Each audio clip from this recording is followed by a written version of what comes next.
Herkese merhabalar, hepiniz hoş geldiniz. Bugün sizlere Nvidia'nın mouse'larını anlatacağım. S9 Ultra, M9 Ultra Mini, X23 modelleri şu an gördüğünüz gibi elimde. Siz isterseniz tabii beyaz siyah, bunun da aynı şekilde beyaz siyah modellerini alabilirsiniz. Ben burada S9 Ultra'yı daha çok kullandım. Bir hafta kadar kullandım ki hala da pili bitmedi 4000 Hz'de. Yani böyle değişik bir mouse. M9 Ultra'yı sadece test etmek amaçlı kullandım. X23'ü de aynı şekilde sadece test amaçlı kullandığımı şimdiden sizlere söyleyeyim. Hemen hatırlatma yapıyorum. Burada bir, şöyle 2 ve artı şuradaki model görüyorsunuz X23. 3 tane mouse'u sizlere hediye edeceğiz.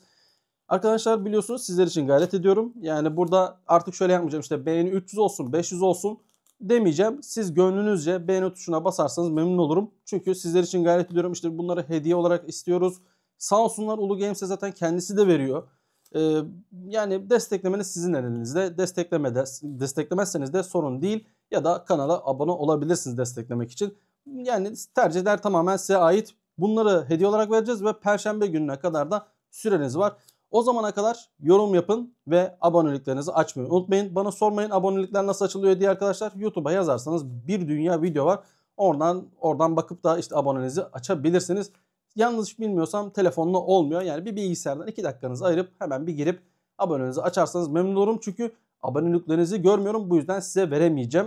Bilginiz olsun. Çok araştırmam gerekiyor. O kadar da vaktim olmuyor. Arkadaşlar S9 Ultra'nın şöyle bir güzel bir kutusu var. Zaten en pahalı modeli de bu diyebiliyorum ben. Şöyle M9 Mini Ultra var. Bir düşük orta segment diyebildiğimiz. Orta segment dedim de 3395 sensör var. Yani fiyat olarak orta. En düşük modelde X23, onu da şöyle göstereyim. Bu da X23 arkadaşlar. En dandik kutusu da bu. Benim tercihim S9 Ultra'dan olduğu için bayağı bir hafta boyunca onu kullandım. Şimdi isterseniz de şöyle bir tasarımlarına geçelim. Tasarım olarak X23'ten başlamak istiyorum. Şöyle göstereyim hemen. Parmak koyma yerleri var arkadaşlar. Gerçekten güzel. Ben beğeniyorum. Biraz oyuk olması güzel. Farklı bir tasarıma gidilmiş burada. Biraz böyle nasıl diyeyim? Böyle yani şöyle göstereyim. Anlatmayayım. Düz olması gerekirken yerde biraz böyle yukarı aşağı tarzında bir seçenek yapılmış burada garip bir şekilde. Yan tuşlara geldiğimiz zaman ayrık, Nvidia'nın yazısı, herhangi bir arkada amblem yok. Genelde şöyle sağına soluna bir bakalım, başka bir şey yok. Arka tarafında dangle saklama yeri, Bluetooth 2.4 GHz kablolu bağlantı, DPI ve pairing mod bulunuyor. Ben bunu en son pairing diye hatırlıyorum. Çünkü bir türlü kullanamadım. Burada ise skatezler var. Kesinlikle alacaksanız skatezlerini değiştirin arkadaşlar. Gerçekten çok kötü skatezler var. Bu 3 model içinde geçerli. Ve ABS plastikten ve pürüzsüz bir yapıya sahip olduğunu söyleyebilirim X23 için. Sonrasında bir üst model olan M9 Mini Ultra diyelim. Arkadaşlar bu da ABS plastikten pürüzsüz bir yapıya sahip. Yukarıda LED, DPI LED'i bulunuyor. Hemen ortada DPI tuşu bulunuyor. Bazıları sevmediği için bunu söylemek istedim. Arkada Nvidia'nın amblemi, hemen sonunda modeli yazıyor. Yan tuşlar ayrık ama şöyle göstereyim, X23'e göre gerçekten küçükler. Hani buna da dikkat eden illaki arkadaşlar oluyor. Bu yüzden göstermek istedim. Sağ tarafında herhangi bir şey yokken arka tarafına geçelim. Bu modelde X23 gibi Bluetooth özelliği yok. Açma kapama, DPI tuşu, pairing tuşu. Arka tarafta dangle saklama yeri. Yine skatezler çöp. Kesinlikle değiştirmenizi öneririm. Bak hemen şöyle göstereyim. Parmak, hani böyle nasıl diyeyim, terli ellerde hemen böyle parmak izi bırakıyor arkadaşlar. Aynı şekilde X23 için de geçerli. Benim ellerim bazen böyle çok çalıştığım zaman tarlada filan ellerim terliyor. Bu arada tarlada da çalıştım. Öyle geliyorum. Arkadaşlar yine Nvidia'nın amblemi burada. Yine arkada Nvidia'nın yazısı, amblemini görebilirsiniz. Yine DPI ışığı. Bu model Razer Viper V3 Pro ile birebir aynı. Baştan hemen söyleyeyim. Şurada görmüş olduğunuz arkadaşlar ayrık tuşlar ve güzel, benim sevdiğim. Şöyle X23 ile yan yana koyduğum zaman beraber aynı olduklarını görebilirsiniz. Ben şu tarzı sevmiyorum. Biraz böyle ince oluyor ve küçük oluyor. Tabii ki herkesin kendi görüşü. Yine ABS plastik boyama olduğunu söyleyebilirim. Uzun kullanımda yavaş yavaş sökülecektir. Mor rengi açığa çıkacaktır. Bunun çünkü ana rengi mor. Baştan söylemiş olalım. Mor renginde de parlama yapar arkadaşlar.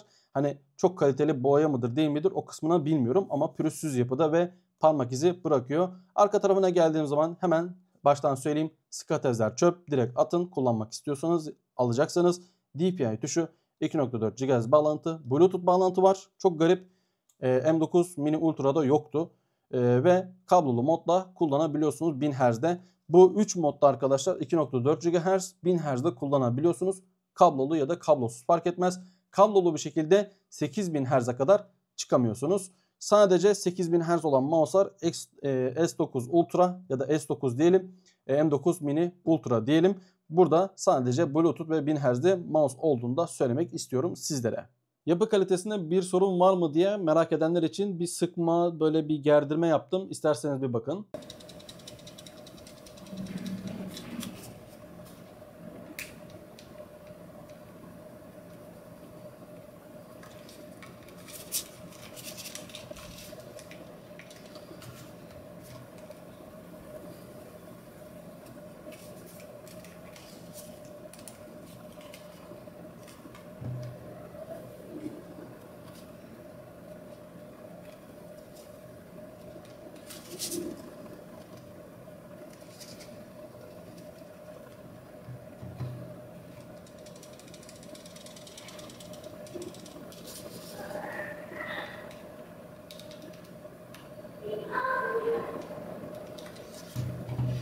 M9'da arkadaşlar şöyle bir sıkıntı var. Zaten gördünüz. Şuradaki LED ışığı da böyle tam yerine oturmadığı için ses çıkartıyor.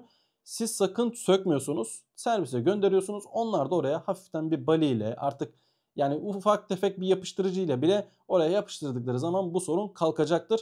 Belki size denk gelmeyebilir. Bana denk gelmesi çok güzel oldu. Size göstermiş oldum. Tekrar hatırlatayım. Sökmeyin. Bakın ben bile yapmadım. Ben söktüm içini ama size göstermek için onu orada onarmadım. Çok kolay bir şey aslında. Siz sökmeyin. Garanti dışı yapmayın mouse'unuzu. Gönderin, bırakın onlar yapsın. Zaten ufak bir işlem. Sonrasında zaten mouse'unuzu büyük ihtimal geri alacaksınızdır. Bunu da size göstermek istedim. Evet arkadaşlar, burada X23, M9 ve S9 Ultra'yı görebilirsiniz. İçleri açılmış bir şekilde. Mouse'un içinde ne var diye merak edenler için şöyle size göstermek istiyorum. Şurada ana switchler var. Burada bu scroll tuşunun switch'i.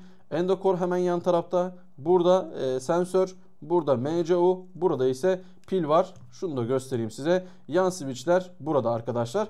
Peki X23'ün içinde neler var? Onu da hemen hızlı bir şekilde göstereyim. Burada Huano'nun yeşil beyaz noktalı 100 milyon switch'i var. Endocore üzerindeki okuyamadım maalesef ne markaya ya da kime ait olduğunu. Yine switch'in de aynı şekilde maalesef okuyamadım. Ana switch'lerde 100 milyon olduğunu söylemiştim. Sensör olarak Pixart 3311 sensör, Beken MCU kullanılmış, BK 3633 kullanılmış. Endocore'u zaten bilemediğimi söylemiştim. Pil olarak arkadaşlar lityum 800 mAh'lık bir pil var. Yan tuşlara geldiğimiz zaman yine Huano'nun siyah beyaz noktalı switch'i 30 milyon tıklama ömrüne sahip. Bu şekilde bir switch kullanımı olmuş. Gayet güzel bir mouse olduğunu söyleyebilirim. Ve içindeki bağlantı adaptörlerinin, işte yan tuştaki ve ana PCB'ye bağlantı adaptörlerinin de gayet temiz olduğunu görebilirsiniz. Şimdi M9 Ultra'ya geldiğimiz zaman arkadaşlar 3395 sensör kullanılmış. Yine Beken MCU kullanılmış 3633 diye.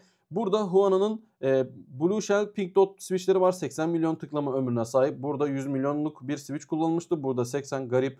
Endocore Huano, buradaki Red Switch Huano yine arkadaşlar. Bunun da 5-10 milyon 5 birileri demiş. Birileri 10 demiş. Tıklama ömrüne sahip bu Huano switch kullanılmış. Scroll tekerleğinin switch'inde. Arka tarafta ise 500 mAh'lık pil bulunuyor.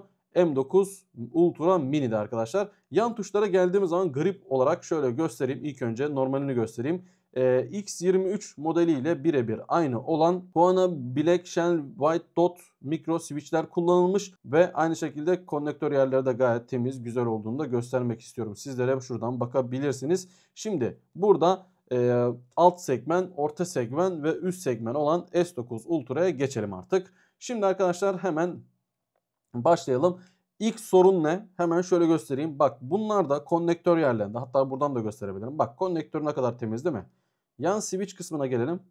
Buraya böyle değişik bir şekilde lehimlemişler ve konnektör kullanmadan böyle ne diyeyim bali ile tutturmuşlar buraya. Yani S9 Ultra alıyorsunuz ama böyle bir sorunla da karşılaşabilirsiniz. Aklınızda olsun. Yine şuradaki Endocore'u maalesef çözemedim. Hani üzerinde herhangi bir şey yazmıyordu. Huano yine burada Black Red Dot kullanılmış ki bu da 5-10 milyon tıklama, yani üçünde de aynısı kullanılmış. Yan tuşlar yine Huano'nun White Dot olarak bildiğimiz, yine buradan 30 milyon, üçünde de aynı kullanılmış, aklınızda olsun. Şey olarak ise ana switchler olarak şöyle bir bakayım, yanlış söylemeyeyim. Aynen Coil Blade dediğimiz switchler kullanılmış, beyaz dot diye geçiyor. Yani white dot diye geçiyor. Beyaz, İngilizce öyle. Beyaz noktalı switch diye geçiyor ve bunlar da 100 milyon tıklama ömrüne sahip. 100 milyon, 80 milyon. Burada da 100 milyon. Bu en düşüğü bu kalıyor. Yani şuradaki Huana switch kullanılmış yine tekerleğinin. Bu da red ve 5-10 milyon olduğunu söylemek istiyorum. İşte sensör olarak 3950 bir tek bu düzgün. Burada M9 8000 Hz bir mouse. Bu da 8000 Hz ama iki tane MCU kullanılmış. Bir tanesi pardon kaçtı, odak kaçtı. Hemen odağımızı toplayalım. Evet, odak tekrar geldi. Burada PixArt'ın kendi AR2862 MCU'su var. Hemen şurada ise APM32 bulunuyor. İkisi de düşük güç ile çok iyi performans sağlamak için üretilmiş. Yani burada mesela 8000 Hz mouse burada var. Burada sadece işte şurada küçük bir şey daha var ama tam çözüktüremedim. Yani burada 3950'lerde artık herhalde yani ne oluyorsa çift MCU kullanılıyor. Ya bunun tek olanını da gördüm aslında ama hani neden böyle yapılıyor inanın bilmiyorum. Şu arka taraftaki görüyorsunuz pil. Pil ise 500 mAh lityum pil olduğunu şimdiden sizlere söylemek istiyorum. Sadece iki tane kusur görüyorum. Bence hani üst model bir şey alıyorsak Endocore'un ne olduğunu bilmemiz gerekiyor. İşte 5 milyon yani kötü ömürlü olsa bile bilmemiz gerekiyor. Ve şuradaki bali ile tutturulmuş, konnektör olmaksızın tutturulmuş kablo olmaması gerekiyor. En düşük X23'te bir orta seviye M9'da varken buna geldiğimiz zaman böyle bali ile tutturulmuş bir şey var. Garip geldi bana. Bunu da sizlere paylaşmak istedim. İç ve teknik detaylar bu şekildeydi. Umarım beğenmişsinizdir. Beğendiyseniz beğen butonuna basarsanız memnun olurum. Bu tarz içerikleri kaçırmak istemiyorsanız da abone olmayı unutmayın diyeyim ve devam edelim. Şimdi arkadaşlar S9 Ultra'yı da M9 Mini Ultra 8000 Hz biliyorsunuz ve burada da göstereyim sizlere. Her ikisinin de 4000 Hz ve 8000 Hz olarak işlemcimi ne kadar yoruyor? Bunun testini yaptım. Burada ben 12400F kullanıyorum kendi bilgisayarımda. Siz daha fazla kullanıyorsanız ya da kıyaslama yapmanız gerekiyor bilmiyorum. Hani onu YouTube'dan böyle bir VS'li kıyaslamalarda bakabilirsiniz. Kendi 12400F ile bir karşılaştırın. Ben 4000 Hz'de kullanıyorum mouse'larımı. 8000 Hz'de kullanamıyorum. 4000 Hz'de her iki mouse da %22'lerde civarında gezindi. 8000 Hz'de ise tabi arada atlama oluyor. Böyle %22 diyorum ama böyle %28'e çıkıyor veya da iniyor sonrasında tekrardan. 8000 Hz'de ise arkadaşlar %28'lerde genel itibariyle arada yine atlama oluyor. %36'ya %38'e kadar çıktığı oluyor ama genel itibariyle %28, %30'larda takılıyor 8000 Hz'de bu iki mouse da. Bunun da sizlere bilgisini vereyim. Eğer 12400F kullanıyorsanız ya da ona muadil işte ben anlamıyorum AMD'den çok fazla işte 5600X mi öyle bir şey diyorlar. Çok anlamıyorum tekrar söyleyeyim. O tarz bir şeyde kullanıyorsanız en fazla 4000 Hz kullanabilirsiniz. 8000 Hz'lerde oyun artık yavaş yavaş takılmaya başlıyor. En azından bende öyle oluyor. Siz de deneme yanılma yoluyla bakabilirsiniz. Biraz switchlerden bahsetmem gerekirse teknik veri kısmında hangi switch kullanıldı, hangisinde ne kullanıldı gayet detaylı bir şekilde söylemiştim. Ama geri bildirim olarak nasıl hissettiriyor biraz ondan bahsedeyim arkadaşlar. S9'da da M9'da da X23'te de inanın bana ana switchlerde herhangi bir sıkıntı yok. Yan switchlerde de aynı şekilde herhangi bir sıkıntı yok. Gayet güzeller. Ben beğendim en azından. Tek bir sorun var. Scroll tuşunun yani Endocore'da arkadaşlar. Arkadaşlar Endocore'un 3 modelinde de tırtık yok. Ben bunu beğenmiyorum. Yani belki beğeniniz vardır ama biraz böyle geri bildirimi fazla. Böyle tırtığı olan scroll'u yani Endocore'u daha çok tercih ediyorum. Basım olarak da arkadaşlar 3 modelde gayet hafif, yumuşak bir şekilde basabiliyorsunuz. Bazılarında parmak kası bile yaptırıyordu ama bu 3 modelde öyle bir sorun yaşamadım ben. İsterseniz bir de switch seslerini sizlere dinleteyim.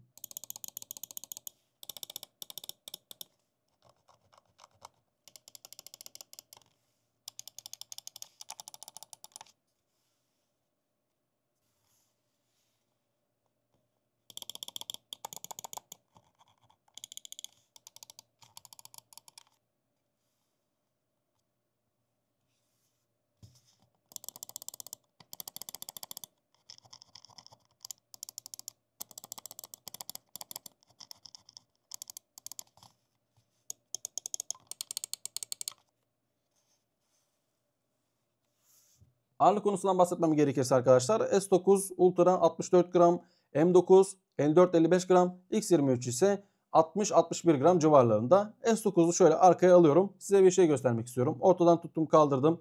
Hafiften arkaya indiğini görebilirsiniz. M9'u kaldırdım. Hafiften bak arkaya doğru mail ediyor. Tabii ki de S9 Ultra'da böyle bir şey yok. Bu yüzden bunu arka tarafa alıyorum. Şimdi arkadaşlar bu iki modelde de ağırlık dengesi biraz arkaya kaymış durumda. Benim bilekler biliyorsunuz ikisi de kırıldı ve sonradan düzeldi spordan dolayı ve bunlar kesinlikle ağrı yapıyor bende. Sebebi ise hani biraz öne doğru ağırlığı çekmeye çalışıyorsunuz ve nasıl diyeyim kullanmaya çalışırken böyle dengeyi kurmaya çalışıyorsunuz. 60 gramlarda ya da 59 gramlarda bu sorun çıkartabiliyor. Sizin bilgisayarınızdan gelmedi ses, benim bilgisayarımdan geldi. Bu yüzden şunu söyleyebilirim. Eğer biraz böyle bileğiniz rahatsızsa bu modellerde özellikle X23'te sorun yaşayabilirsiniz. Bunu da sizlere söylemek istedim. Evet, şimdi shape konusundan biraz bahsetmek istiyorum arkadaşlar. Burada S9, M9 ve X23. X23 zaten en başta da söyledim ama yine söyleyeyim. G Pro X2 ya da 1'in mini shape'inde olduğunu söyleyeyim. M9 sanki böyle asimetrik mouse'muş gibi gözükse de aslında simetrik bir mouse ve sadece küçük eller için uygun. Aynı şekilde X23 de küçük eller için uygun. Yani maksimum 18 santimde claw grip ya da hibrit tutabilirsiniz. Yani 18 santim eller pek palma uygun değil. Hatta şöyle söyleyeyim. Yani benim elim 18, şu uca değmesinden nefret ediyorum ki zaten şu uçta böyle bir hissiyat farklılığı oluyor. Yani 18 santimse eliniz, bu mouse'lar claw tutuyorsanız evet uygun ama palma kaçıyorsanız artık ucuna değiyor. Aklınızda olsun. Şimdi gelelim, bu ikisi zaten aynı. Hani tutuş itibariyle 18 santim maksimum kullanır. Claw grip tutabilirsiniz. Palm'da 18 santim maksimumdur. 16 finger rahatlıkla tutabilirsiniz. Bu mouse'larda özellikle finger için sanki şu X23 çok daha güzel geldi elime. Ama şimdi şöyle bir ikisini ayıralım. Baba burada. Razer Viper V3 Pro shape'inin birebir aynısı, kopyası olduğunu düşündüm ki zaten öyle. S9 Ultra arkadaşlar, bu mouse ise 18 santim minimum eller. Finger tutan için evet 17-16 tutabilir belki ama bu mouse'u kullananlar büyük ihtimal 18 santim, 19 santim, 20 santim palm, claw ya da hibrit arada bir şey tutmak isterseniz kesinlikle bu mouse'u öneririm. Elinize cukka diye oturuyor. Hani baştan size hatırlatmak isterim. Benim sevdiğim shape de yani gerçekten bu shape.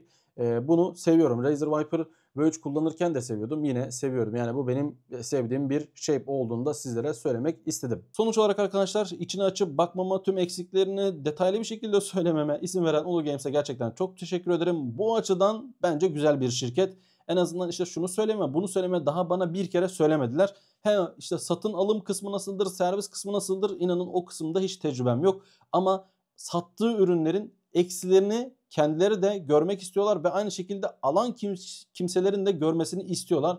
Ben ki zaten içine açıp bakıyorum, o kadar yani. Hatta S9'un Connect kısımlarını beğenmedim. Yani bağlantı kısımlarını beğenmedim. Şimdi ilk önce X23 ile başlamak istiyorum arkadaşlar. X23 gerçekten güzel. Bir tek işte teknik veri anlamda biraz düşük ama shape olarak mini shape'inde ABS plastik, pürüzsüz yapı, benim beğendiğim, yan tuşları ayrık, bluetoothlu, isterseniz ofisinizde kullanabilirsiniz. Skatezler leş, hayatta kullanmayın, alın yeni bir tane kullanın. Onun haricinde parmak koyma yeri var ve herhangi bir sıkıntısı yok. İçini açıp baktığımızda yan tuşlarda yani hiçbir yerinde bir sıkıntı yok bu mouse'un. Gayet güzel bir şekilde kullanabilirsiniz. Ben öyle düşünüyorum. M9'a geldiğimiz zaman işte arkadaşlar ben bunun tipini beğenmedim. Bak açık açık konuşayım ama kullanılmaz değil. Yani tipini beğenmedim. O kadar. İşte şu amblemini beğenmedim. Artık burayı zımparalar, kazır, tekrar siyah mı boyarım bilmiyorum ama yani bu tipi, şu amblemi beğenmiyorum. Şu yazı kalabilir. Onun haricinde yine parmak koyma yeri var. Üst taraftaki DPI tuşunu eskiden beğenirdim, şu an beğenmiyorum. Yine arkasını çevirdiğim zaman skatezler leş, kesinlikle değiştirmenizi öneririm. Bunda Bluetooth yok. Bir tek o kısım bana biraz garip geldi. Hani X23'te S9'da varken bunda neden yok dedim. Onun haricinde yine pürüzsüz bir yapı, güzel bir mouse. Elime uyar mı? Yani mini mouse'ları sevmediğim için bu benlik değil. Aynı şekilde X23 de benlik değil. Biraz böyle mini mouse'la kaçtıkları için ben sevmiyorum. Kullanmakta hoşuma gitmiyor. Elimi ağrıtıyor. Ama elleri 16 santim ise evet alıp kullanabilirsiniz. Elleriniz 16 santim ise tekrar söyleyeyim, konuşamadık. S9 arkadaşlar işte benim mouse'um bu. Yani shape olarak çok güzel olduğundan dolayı ben bunu beğendim. Rengi güzel. Ben bunu pembe, gri görüyorum. Siz büyük ihtimal mor görüyorsunuz çünkü mor yazmışlardı. Ve renk işte granaj ne deniyor buna? Unuttum, şu geçiş var ya hani bir renk, unuttum, neyse. Geçişli kullanılmış, yani böyle gözünüzü ağratmayan bir model olduğunu söyleyeyim. Yan tuşlar ayrık. Arkasını çevirdiğimiz zaman skatezler leş. Bluetooth ayarı var. Onun haricinde parmak koyma yeri var. Razer Viper V3 Pro shape'inde olduğu için bence birçoğunuzun denemek istediği mouse olduğunu düşünüyorum. Yani güzel. Sadece bir sıkıntı var. Şu yan tuşların Konnektörleri bildiğim bariyle tutturulmuş ki ben onu nasıl diyeyim vidalarken şu arka tuşunun bağlantısını koparttım. Şimdi tekrar lehimleyeceğim ama yani o kadar kötü. Hani olduğu da düşürürseniz filan şu iki modelden bile daha kötü olduğunu şimdiden size peşin peşin söyleyeyim. Herhalde o sıra konnektörleri bitti. Almaktansa baliyle falan tutturdular. Çinliler yaparlar arkadaşlar. Yapmaz demeyin. Ben de o şekilde direkt vidaladım gitti. Ondan sonra bağlantısı koptu. Yani onunla uğraşamadım doğru söylemem gerekirse. Ama düzelteceğim. Bunu da aklınızda olsun. En sevdiğim model S9 modeli olduğunu söyleyeyim. Hatta alın Ultra'yı canavar gibi kullanın. Eğer yan bağlantı koparlarsa servis kısmında çok rahat çözeceklerdir. Kolay bir bağlantı seçeneği var. Hatta servisiniz bitse hani garantiniz bitse bile servissiz bir şekilde lehimle yapabilirsiniz. Yani çay kaşığını ısıtıp lehimleseniz bile olur. O kadar kolay yani. Yapabilirsiniz yani sıkıntı yok. Alın kullanın. Yani eğer bu kadar ince detaya takılıyorsanız bence almayın. Onu da söylemiş olayım. Evet arkadaşlar benim söyleyeceklerim bu kadar. Elimden geldiğince hızlı size anlatmaya çalıştım. Umarım faydalı olmuştur. Eğer faydalı olursa lütfen kanala abone olup beğeni tuşuna basarsanız beni çok memnun edersiniz diyelim ve kendinize çok iyi bakın. Perşembe gününe kadar açıklanacak sonuçlar. O zamana kadar yorum yapmayı, beğeni tuşuna basmayı unutmayın lütfen ve aboneliklerinizi açın. Ben çünkü çok uğraşıyorum. Kendinize çok iyi bakın. Hoşça kalın. Görüşmek üzere efendim.